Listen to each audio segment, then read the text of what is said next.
Welcome to the Free Range Families podcast, where we, Britt and Christina, show you the beauty of homeschooling through a lens of faith and freedom, and always a bit of humor.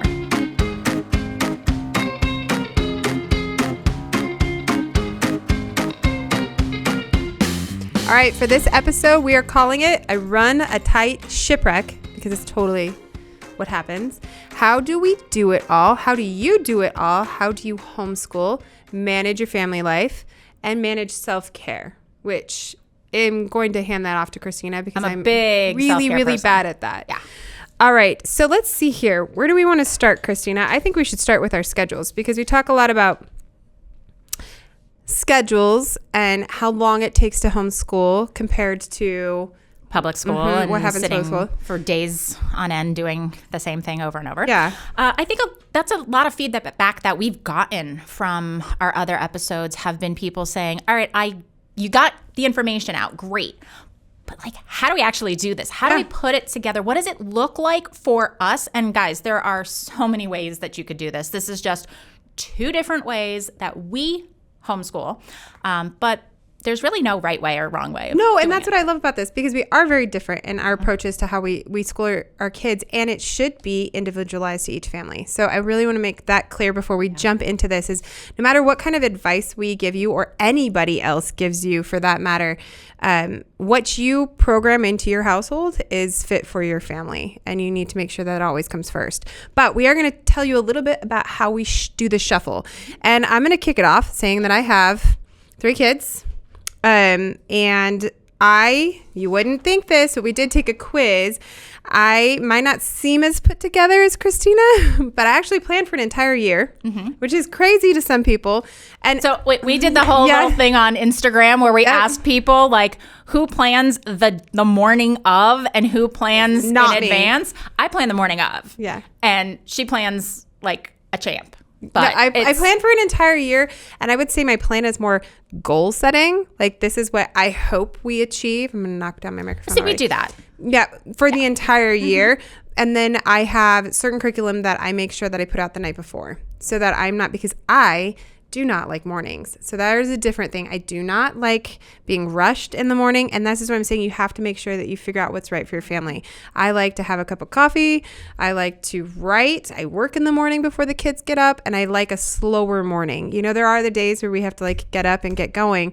But for the most part, this is something that I relish because it's so wildly different than the public school system where you were like, oh my gosh, go. There's your lunch. Screaming, there's your put lunch, your shoes on. And then the kids are crying, and I don't know. I hated all of it. So I kind of wrote down my daily routine so that people, maybe that kind of mimic my lifestyle might like this. So I prep the school day the night before. What that means is our kitchen table is literally our schoolroom. So you don't need to have a schoolroom or anything like that. I wake up 7:30. We have a homestead. So we start with farm chores, and I always pray. So I always have a personal devotion, not something I do with my kids, but something just for me, kind of I think that you should always begin with him. So that is from 6 to 7:30. And then 7:30 to 8:30, I do breakfast, some home chores, prep dinner. So dinner is a huge, and I will talk about dinner schedules because you do family dinners every single night too. And we attempt to do this. This is why we're running a tight shipwreck. We attempt to do this. I will always have home cooked meals, but the end of the day ends so late for us because of extracurriculars that it's kind of a shuffle at the end. But I will prep dinners, whatever I'm doing. And this is all super important for families that are homeschooling because they're I have no idea how I'm going to do all of these things because you wear all the hats, right? So, and then after that, I, from 8:30 to 10, I normally work on some of my writing. So school for us starts promptly at 10. I know that's crazy because some people we're mostly done with our school day by then. At 10 o'clock. No, my school day is just getting started at 10. So, and it's just what works for us. My kids are still sleeping, and I use that time to write on my Substack. I answer emails. I do any kind of management for the homeschool group that I have to do. It gets done before. And the reason for this is because I cannot teach my children if I'm distracted.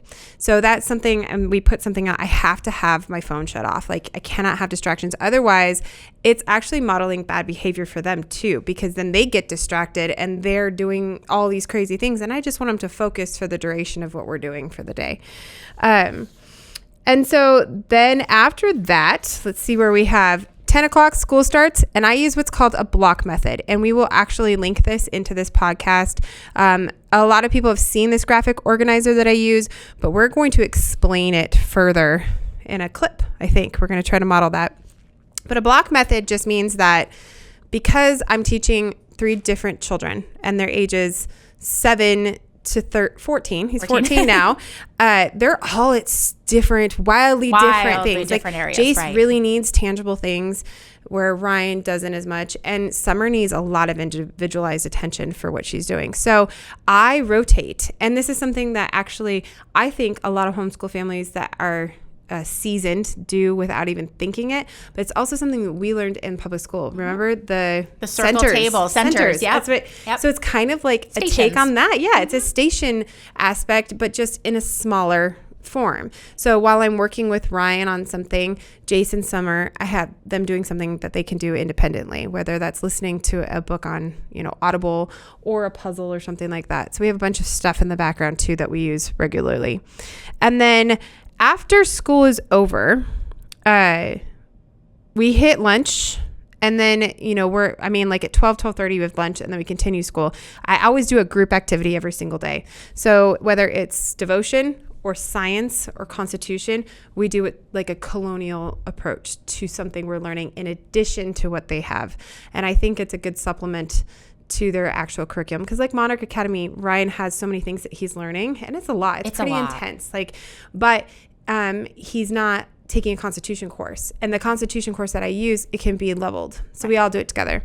And then it's also just great for them all to learn from each other and hear from each other too. No, it teaches my little the younger ones to listen to the older one. What has he gleaned from his life experiences? It's such a great method of getting them all on that same page. I love group learning. Mm-hmm. And then from 3 to 4, we do chores, and we have a slurry of chores in our house because we have a homestead. So they do a lot of chores. Then they can practice any kind of instrument because they're all very musical, so they can practice all their instruments.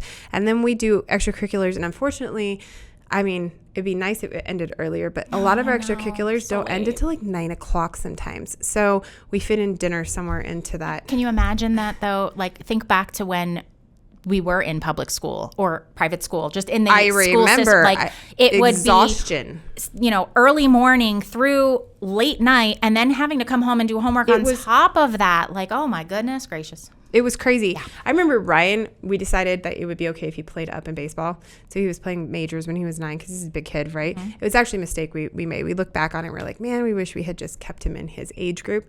But he was good enough to play majors. But those games didn't end until midnight, Christina. Oh, goodness. So that he would go play the games. At 9? It was insane. He'd play the games and then go to school, and we have to wake up super early, come home, take a nap. Yeah. Eat dinner and go play baseball again. Mm-hmm. There's no time for anything. But I guess when you're homeschooling, if he is playing majors, and I can let him sleep until 10 o'clock the next day. Okay. I don't know. That's crazy. Okay, so that's kind of how I do my thing. And like I said, we're going to have a more in-depth approach about how we actually manage this. Because I think we should do little clips of hey, this is like an example of how you actually manage 3 kids. Yes. That'd be awesome. So for anybody that's just listening to this podcast, you probably need to tune in and watch it, because that way we can say so much that this is how you do it, put this paper here, put this book here, but to actually see it in action is a different ballgame. Oh, yeah. Okay. All right, Christina, you're up. You have a different schedule than me. Totally different schedule, but it works for our family. So part of the reason this works for us is that my husband and I are both entrepreneurs, but we work from the home. We have businesses where we don't necessarily have to be outside of the home. Yeah. It's interesting that you say that you have to turn off your phone. We can't turn off our phones because, especially in my husband's business, I have a little bit more flexibility to turn off the phone unless I have, I run multiple businesses. I can turn off my phone for photography, but I can't turn off my phone for Airbnb guests that may have an emergency or something like that. And that's happened. Mm-hmm. I've had to stop in the middle of homeschooling and be like, yeah, our water heater broke while we have guests staying in one of our properties.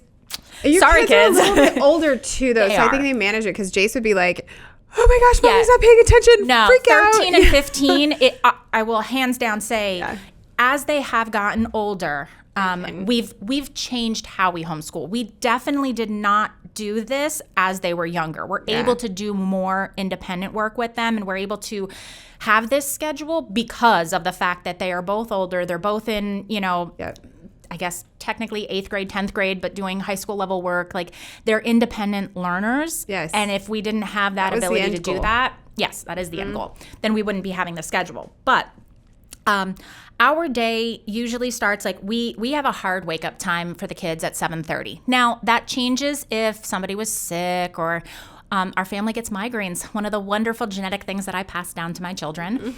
So unfortunately, both my kids do have that. So sometimes somebody will wake up not feeling great, which is actually why I plan the morning of. Yeah. So at 7:30, the kids are up, they come out. If everybody's feeling great, we go for the day. But if somebody is coming out like this, then you can restructure. Then I know, all right, hold up. I have to figure out how bad is this? What are we going to be doing today? Is this a total wash? Is it a slower day for them? We kind of have to adjust. So 7:30 to 8:30 is my time and my husband's time to plan. We have our coffee in the morning. We relax. We talk about what we want to do that day, how the kids are while they're making their own breakfast. They're eating. They have free reading time in the morning. So 7:30, 8:30 is just their time to get things done. Yeah. And by 8:30, they have to have, beds made, brushed teeth, food eaten, they're cleaned up from the kitchen, the mess that they made, and sitting at the table. And we usually start with some type of group work. Yeah. Last year, we did a Catholic Sprouts podcast. Oh, that's good. So we had listened to the podcast while they were doing some cursive writing practice, and then we would talk about it. This year, we're going a little bit more in depth with just learning how to be an adult. And so we actually have a bunch of little books. This is the one we're working on right now, The Obstacle is the Way by Ryan Holiday, which we really like because it talks about turning trials into triumphs. How do you get through? And it's sweet because it's just like tiny chapters. Like, we just read one chapter a day, which is only like 3 or 4 pages. Yeah. And then we talk about the lesson. And it's great because almost every lesson we can really get into one of the things that the kids have to work on, because we all have things to work on. Or something that they maybe have experienced, and then you can talk about it. Yep. And it's been really funny how it's lined up so many times to things that have happened around us, and actually, I'm like, oh my gosh, devotional. So while you're using that, so I can't emphasize enough, not to deter from what she's saying, but group learning is like crucial, I think, to your homeschooling environment. So if you're going to start it off like that or end with it, something like that. But we've been diving into Israel Wayne's so he has 2 books, but right now we're in the Question God's Asked. So, and this one is the same. They're shorter chapters, they're all devotion, and they seem to parallel certain things that are happening, which is unique. And I think it's just planned that way. I agree. So we start off with that. Every morning we start off with it. Some days it's a 20-minute talk. Some days it's turned into like an hour-long discussion because it's just been so great. And we have stories to tell them from our lives of the hardship. Sometimes I do it myself. Sometimes my husband does it just with them. Sometimes we do it as a family. Yep. It just depends on the day. But after that, the kids have their own little workbooks, and we'll post a picture of their calendars. And so while they're eating breakfast, I'm writing out all the work that they're supposed to be doing. And then they get to go through and check it off. So some of their work is group work. Like, we do history. My husband teaches them history, and we do kind of like living history, like stories. So we have books per se. Like, we have like an AP World History. We're going through World History right now. So he uses that as a guide and then talks about it. We have a book of maps. We have like a book from the Smithsonian that shows pictures and how things timelines and everything. So it's kind of like when they talk about history, it's just like all this stuff spread over our dining room table, which is where we homeschool. Yes.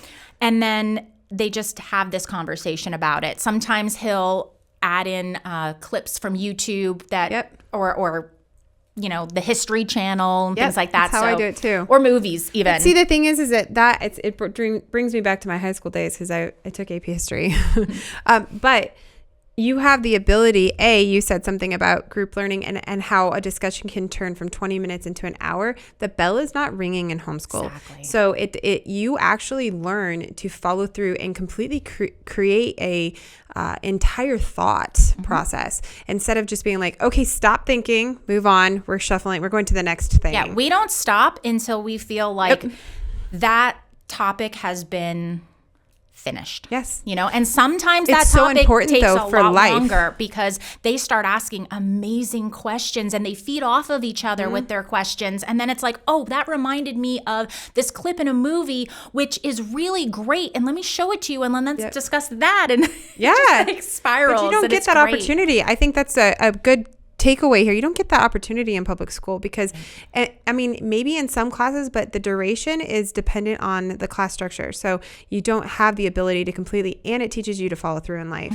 So when you can completely, cycle through that. Yeah. So this is actually the first year that we're not really doing science together. Up until this point, we've been doing science together, and then I've kind of leveled it for my middle schooler versus high schooler. But this year, my high schooler has gone a lot farther with science, although my middle schooler can keep up with a lot of it. That gets a little smarty pants. But some of the information, I think it just would help him to get a little bit easier foundation. Exactly. So they're both doing chemistry, but Zen is doing it. What we do is at least once a week, I bring them together. So I'm kind of trying to keep Max on the same page as what Zen's doing, just at an easier level. And then we come together for a lab, where Zen may be doing a lot harder of the lab work, the lab write-up. Max is doing a middle school version of that. Simplified.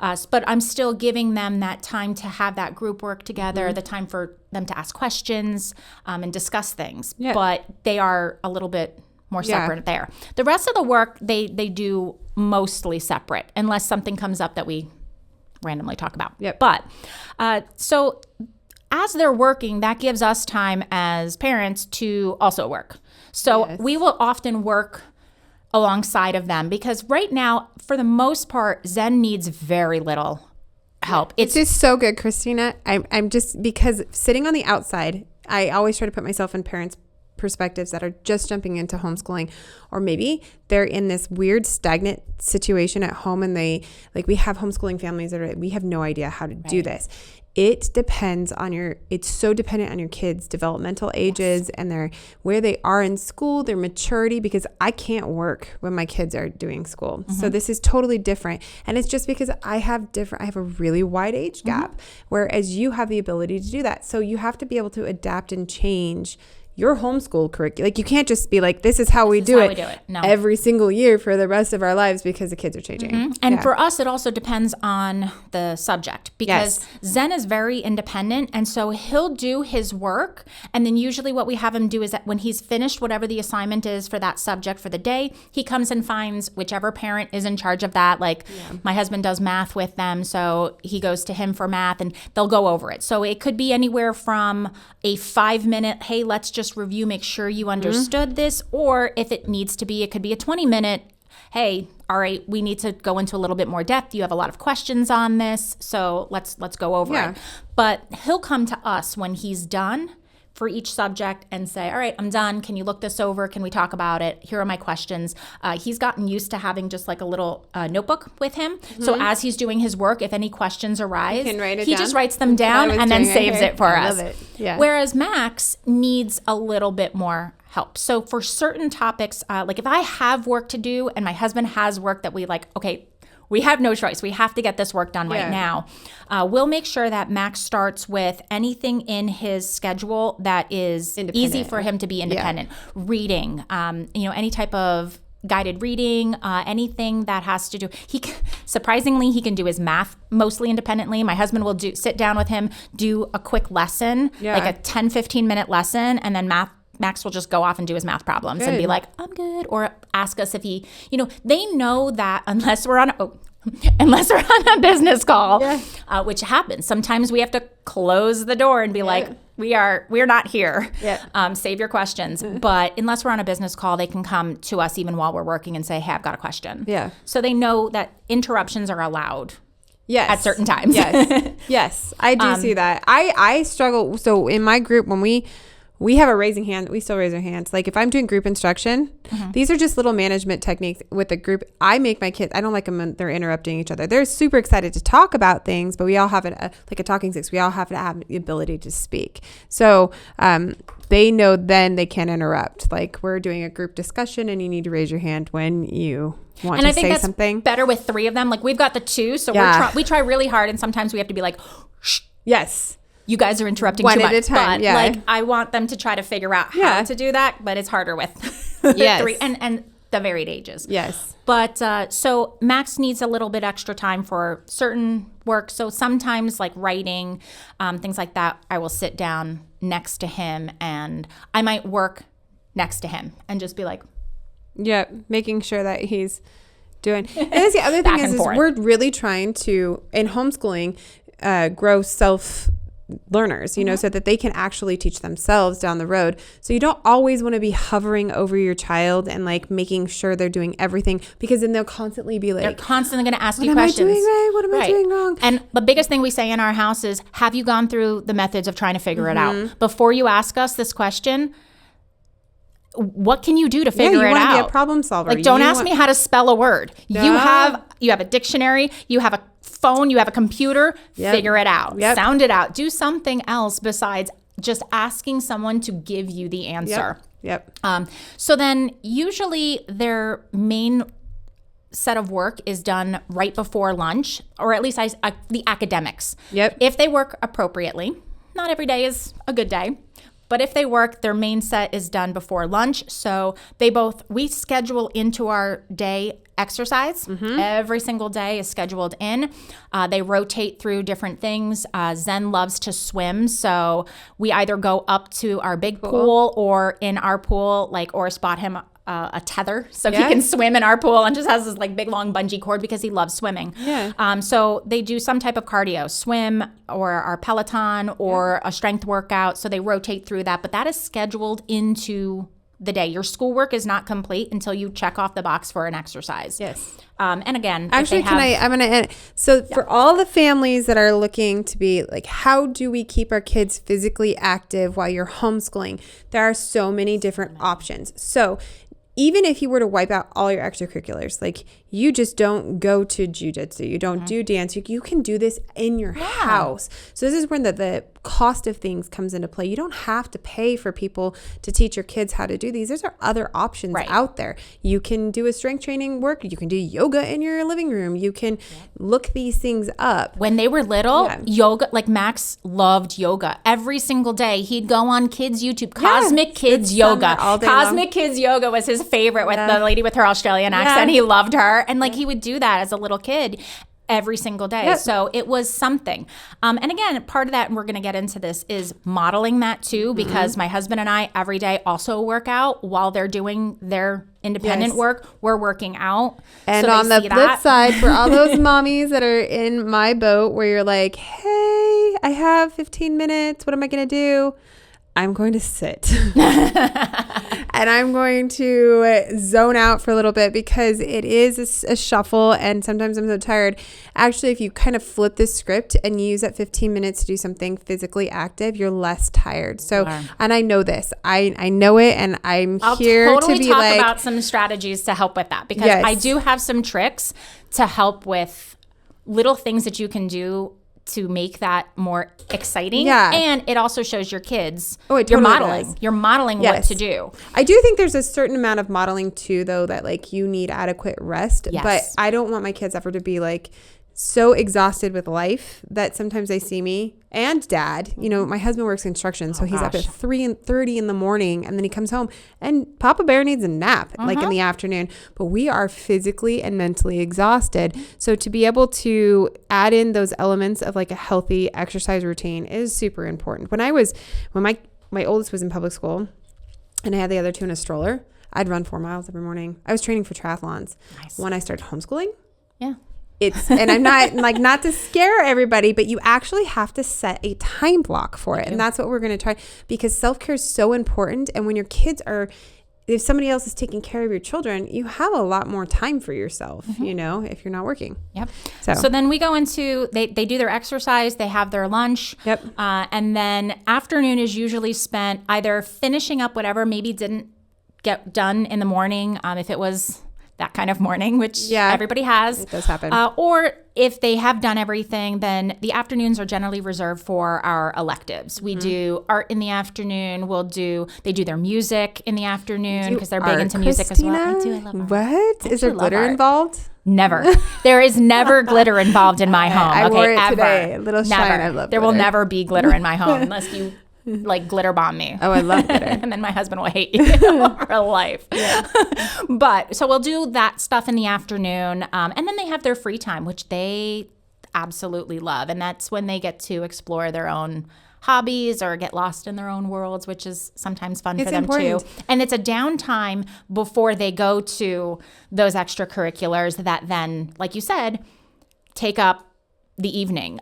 So we are very big about family dinners. Yes. So like after all the schoolwork is done, we do our chores, which the kids, we swap zones every week. Yeah. So one kid has the house. Yeah. And one kid has the kitchen because I feel like the kitchen zone is an intense zone. That's washing everything, putting things away, helping prep dinner for the week.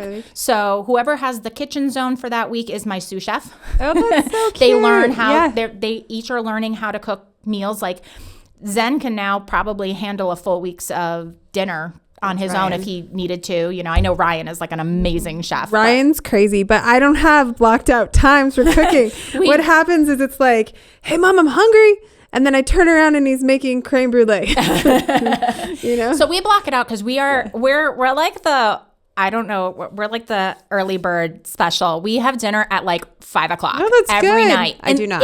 If they have to be somewhere by 5:30, then dinner's at 4:30. Like we always try to, we'll schedule our dinner around things, but we are very big on sitting down and having dinner together. And it's actually funny because neither of us grew up that way. We grew up so all over the place, but it was one thing that we said we really want to do as long as we possibly can.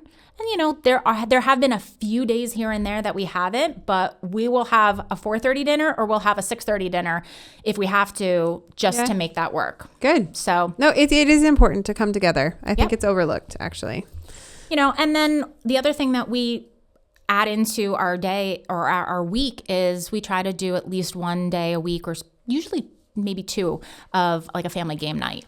Oh, that's where we fun. Just like, okay, if you don't have extracurriculars tonight, then we are going to just come together. We play a fun game, and just, it could be even a 15-minute game, just something where we make them come back together and really have that family time, because that's important. No, it is important. We watch Westerns and the Waltons. We watch. I'm not joking. Comedies. Waltons. So that's our family time. But this all comes together in how you manage your homeschool life. So I see so many stressed out moms when they first start homeschooling, and I think that it's such a beautiful thing to take the reins and actually teach your children, and you're jumping into this amazing journey. But then you jump in. People are giving you advice on how to decompress and what curriculum to use and, you know, all of these things, how to piece it together. And then you actually do it. And it's like either it spirals out of control, because this happens sometimes. I mean, people call me and they're like, hey, this is not working, like at all. It really is just, sometimes they try to replicate things too much. They try to visualize what would you be doing in the public school system. For the little guys, you're sitting up there and doing calendar time and you're singing songs and you're doing all, that's all great. But when you have other children, how do you get it done? So that's why we're saying you do need to have some structure. Okay. So that's the first thing I would say. Is absolutely. You can't have this, 6 children. I could not even imagine. I have 3, but there are families that have like 6 kids and they all wake up and then you're just like herding cats, like come here. They're running amok. You have to have some structure, and you have to be consistent with the structure, even if it's limited structure, just so your kids know what is happening next. Like, okay, hey, mommy is up. I'm up. Breakfast is ready. We're starting with devotional. We're doing this. So they know what to anticipate. It's wildly different than the public school system because the structure is much more limited. Okay. But they have expectations. Otherwise, when you're managing and wearing all these different hats, it's going to spiral out of control. Yeah. But you also have to, like, I'm a big believer in scheduling in time for yourself and time for your spouse and time for, creating something that the kids can look at and go, oh, that's how I'm going to take care of myself. Because mental health is important. Like you cannot fill from an empty cup. No, like, you cannot pour from an empty, whatever it is. Do we have that quote somewhere here? I can't remember. But it's it's that stereotypical saying that everybody's like, oh, you can't do that. But it's true. No, or they get the last end part of you. And is that really what you want? You want to give them the best version of yourself, not the mommy that's stressed so out, tired and stressed out. Or do they want to see rushed and frantic all the time? Or do they want to see a mom who has, some calmness to them and, My kids know I'm a better mom and a better teacher and a better everything when I have that time in the morning to work out. Yeah. Like we are really like, we do our time together. And then usually the very next thing that they do is something that they can work on themselves by themselves and then just come to us if they have questions. And my husband and I, that's our time together. We generally work out together. So I'll be doing like weight training while he's on the Peloton or vice versa, things like that. So we're in there together working out. Like, are we talking? Not really. No, but it's just that, I'm telling you, just that time together, that 30 to 45 minutes that we spend together. And yes, we get interrupted sometimes by the kids of, hey, I have a question. Okay. Ask the parent who's not like panting and can't breathe because they're on, like, hold on, which one can answer it? Yeah. But that's our time together and we value that time. And honestly, the kids value that time too. Mm-hmm. They look at that and they'll come in and like, they'll see us dancing around and like, I'm exercising, he's exercising and we're laughing about something and they come in, they giggle because they see that relationship that we have. It's important. And it sets up what they want in life. Yep. They want that type of relationship. I was going to say, so like my husband and I, one of the fondest memories was playing basketball. So we do a lot of those kind of things. Like we play basketball together or we're building this big archery course and he wants to roll tires down the thing. So we'll see how that goes into to that. But I just want to circle back really fast before we go into how you actually integrate this self-care and what that looks like. For families that are struggling on planning meals, because we hit a lot of that. Food is so important in your homeschool room. I mean, they're going to eat. Like my kids eat all the time. They snack. So it's so different than public school where you're sending your child off to lunch and you give them the certain snacks and then you have dinner ready and that kind of thing. Most homeschool rooms, unless it's in a different place, is right next to the kitchen. Like it's pretty close in proximity. And so my kids are constantly eating food and constantly making snacks. And so we have to really meal plan. So I guess because I like to plan big or something, so I plan a year ahead and I make an entire month food plan. But I do meal plan for an entire month. That doesn't mean I don't do that. I know you don't do that. That to me, like it's already giving me hives thinking about having to do that. But I love it because what happens is because I'm a prepper. So like if we make something one night, we can roll it over into dinner. I can freeze the elk meat into tacos or like, I don't know, to be able to visualize, hey, I have everything on this schedule. And does that mean I wake up and I'm like, I don't want to make spaghetti tonight. We're doing something different. Yeah, you have the flexibility, but I also know that I have it all at my disposal so that it's easy access. Like we can grab this from the freezer and that kind of thing. So I would say whatever your scope is, whether it's a month long or a week long meal plan, some sort of meal planning or daily or it's daily. 2:00 and I forgot to take something out. That gives me anxiety. Heck no, I'm not going to the grocery store every single day. Oh no. I don't go to the grocery store every day. You just buy a bunch of stuff and then we just buy a bunch of stuff and then I look in I stand in front of the freezer and I'm like, all right. It was awesome. I think it has something to do with this. Nope. See, it's funny because like on the outskirts, I am not as put together, but my brain is. You're right. People would automatically think I'm the super planner and I am not. I am the spontaneous one. No, it makes me nervous. I even asked my husband. Yeah. But I'm also the person who like when I go on a trip, I pack way too much because what if I don't want to wear that day? What if I wake up and I'm like, I don't want to wear this. I want to wear something totally different than what I pack. I don't give myself any choices. This is what you're wearing and this is what you're wearing. And this is and then you run out of clothes. Spontaneous.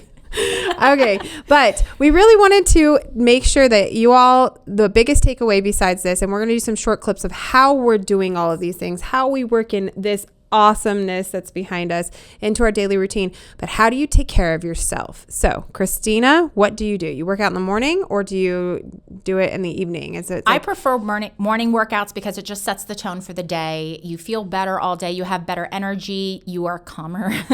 It really just helps get the day going.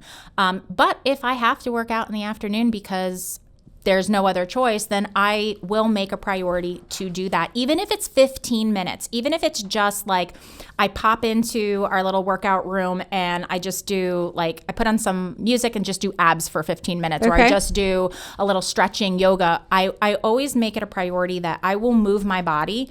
Also, I'm almost 46. So when you get to be my age, you have to move your body every day because you'll wake up and you're like, oh, I woke up like 3 nights ago with a pinch in my neck from sleeping. It's okay. It happens to me so too. It's like, oh, my knees and ankles are fried though. So, but yes, so we schedule in exercise daily. And it's like when you say that to people, are like, oh my gosh, really daily? I'm like, yes, daily. Some days are an intense weight workout, and then some days are me taking my Kindle. And I bought this little stair stepper, which I know is it's a mini stair stepper. It's a silly little thing, but it moves. I get such a great workout on that. And for 15 minutes, I'll just read my Kindle and I'll be on the stair stepper and going and going and going. But it's just my time to that's my decompression time. You have to have time for yourself. Yeah. So that's kind of, I wanted to talk, I did write an article. Mm-hmm. Seems kind of interesting. I wrote it for myself. And it was something I wrote earlier for Christian News Journal, but it was 10 ways to implement self-care and avoid parent burnout. Yeah. Because it is a thing. Parent burnout is such a thing. And for parents that are kind of on the edge and they don't understand, if you are thinking you're burnt out, or you might not know what it looks like, is if you're flatline exhausted, you're having trouble focusing, completing the smallest task, like going and making a cup of tea, you'd rather just sit down instead of going and doing that. It's overwhelming. Then this might be burnout. And so the article kind of goes into 10 ways to avoid it. First, I always say turn to faith. Second, and Christina and I are very busy. I'm not going to lie. We're very busy humans, but avoid overscheduling. And this is good for your kids too, to learn that kids today are overscheduled. 100%, I believe that children in this day and age are far too overscheduled. They need boredom. They need time but boredom is where creativity comes in, individualism, and where they figure out what they want to do and who they are. Yes. And just sometimes just sitting and resting is really important. So we do that. We model that, and we do that every single day. Well, society's so rushed always. If we are on this homeschooling band, a lot of us want to get out of that system. So making sure that you're not overscheduled. Finding a balance. So a balance between work life and social life and all of this other stuff. And understanding that a balance doesn't mean that every single day is balanced. There will be days that crazy busy. The you-know-what hits the fan, and you have to drop everything and focus on whatever is the issue at the time.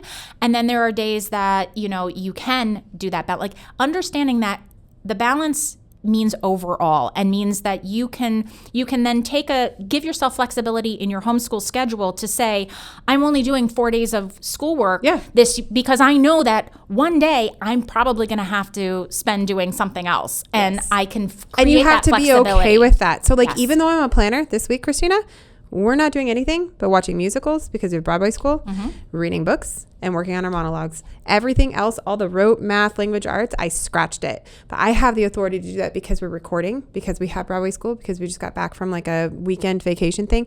And so you do have that flexibility, but you have to be able to be okay with it and not feel guilty for hey, we're not doing sometimes you have to roll with things, and that's okay. Yeah. So then that means don't give up, rest instead. Don't give up. Right. Don't throw the white flag and say, I surrender, I can't do this home. Just take a break. Yeah. And reset, and then pick back up. And understand that it's okay to take a day off here and there and say, hey, this is a reset day. Yes. We all need a reset day. We all need a rest day. We need a reset. We need a day to just compose ourselves, and we'll start back up tomorrow. Yep. And then exercise, we've talked about that a whole bunch. I think that's super crucial. Be emotionally present. Yes. So for this one, you really, if your kids are starting to get crazy and act up, or you see something's just off, you need to make sure you're tuned into them and being emotionally present, because you're going to be able to be a better teacher for them and a better parent when you're emotionally present. Time boundaries. So you're probably way better at this than I am. Say no. I have gotten better as I've gotten older and with experience, but setting time boundaries, and it's okay to say no. Like, hey, nope, we can't do that. And we're not going to do that. It doesn't mean that you're a bad person or you're going to make a person unhappy. Or I can help you, but here's when I can help you and how I can help you. Yeah, exactly. I'm happy to sit down and do things for others, because obviously I want to model to my children that, yes, being a part of community and serving others is important, but not at the expense of the detriment of my own family. You know what? I wonder if they were talking about parent burnout 100 years ago. I'm just like, in retrospect, like how crazy is our society where we have, I mean, there was just an article, I can't remember what article it was, but he was like, parents are more stressed out than they've ever been in there. And yes. Well, because everything is overscheduled. Everything is there's such a time crunch to go and get more and do more. And success is measured in a way that it wasn't measured before. Yes. It is. So then that brings me to set realistic expectations. Yes. So if you are jumping into homeschooling and you're saying, and all the power to you, because I'm all about learning classically. I actually like Montessori stuff. I like a plethora of everything. Okay. But if you're like, this is how we're going to do it and we're not going to deviate, then go for it. But you have to be able to set realistic expectations that your 7-year-old is probably going to tune out and they're going to end up maybe not liking your homeschooling and understand that expectations change. Yes. And that's the most important thing, is you can't have rock brain, as I call it with Max. Yes. Like, rock brain is not going to get you anywhere in life. Life is going to throw curveballs at you, and you're going to have to learn how to take that obstacle does the obstacle stop you, or does the obstacle give you ideas of, all right, how do I move around this? How do I change this? How do I adapt? Because that's what life's about, adaptation. Well, it is. And now, that makes a problem solver, but just this canceling approach doesn't work either. No. So then you really, after you set realistic expectations, you need to find, this was always difficult for me too, and I don't know how, but I don't have a lot of support, like the family aspect. And so finding reliable support group, or your village, or the people that you want to be your village, when you find those people, use them, because I'm sure they're happy to help you in some way. Like, hey, can you watch the kids here? Hey, can you do this? Or I'm going to make you dinner this night. Figure it out. And then it actually will bless your life. Absolutely. And then this one, my husband's going to love this. Set yourself and your spouse as a priority. 100%. So I love we've been together for 24 years, like so long, so much time. I wish we had gone on date night. Really, I wish we had gone to a movie together, or I wish we had done this. But every time that we got to that point, like on a week, we are too tired, or no, let's just do it together as a family. It's really important to set that time away, not necessarily, like, I don't want to say push your kids aside, because it is important to have family time, but just to reconnect with your spouse. It will make your marriage better. And this is like, when we get asked, we've been married for ever and ever, and ever and ever. But when we get asked, like, what's your secret? The secret is actually spending time together and understanding that if you want your children to have a happy life and a happy marriage, you have to model that. You do. And we're not big on the whole, like, for us, we were never big on the date night thing. And that's just our way of doing things, but we are a bit big on spending that time together. Like, every single night, our kids see us. Actually, we do too. We sit on the couch and talk. We sit on our green couches together. Yep. We watch the little baddies fly around at dusk while we're reading our books and drinking our tea. Yeah. And then, sometimes the kids will interrupt with wanting to do stuff, and that's fine. But then they know the second the kids go to bed, or like they go to their rooms, around 8:00 and they read, they do their own thing. So funny. And we are just, I think we should family swap. Your kids would go crazy. Your kids would be like, what is going on? I'd be like, what is happening? My at kids 10 would be o'clock? like, I'm no. like, hey, Wyatt Earp and the Cowboy War is still on. It's 10. We have 10:30 till 10:30, and then we can go to bed. Oh, because no. It was so funny. Like lights out at 8:30 for Max, 9:30 for Zen. No, when extracurriculars get done at 9 o'clock, I can't Yeah. even go to bed, and they can't go to sleep. So I guess homeschooling gives you the flexibility to do what's right that. for your family and how to do it. And when we drop the kids off at extracurriculars, like they do band together, which has been the greatest thing of making them do band on the same night, which we didn't do before, and we did this last session.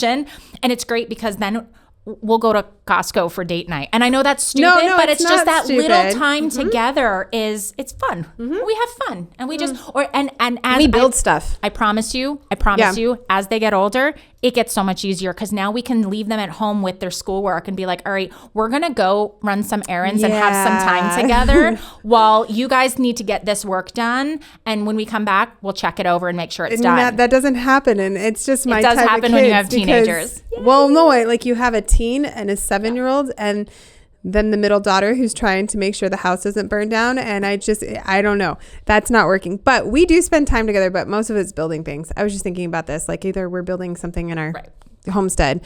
It's right here. You can't pour from an empty cup. Yep, you had that in there. Yep. Self-care is giving the world the best of you instead of what's left of you. All right. So tips from Christina. All right. Learn to say no and not feel guilty.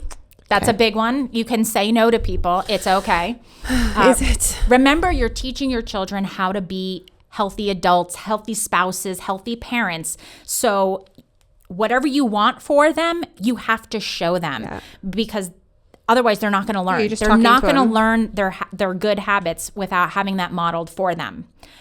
Include things into your homeschooling day so it becomes checklist priority. Yep. Include exercise in. Include quiet reading time in, include reflection time in. Whatever you want to make a priority, put it as part of your learning day and make it we call it checklist priority. You have to check it off.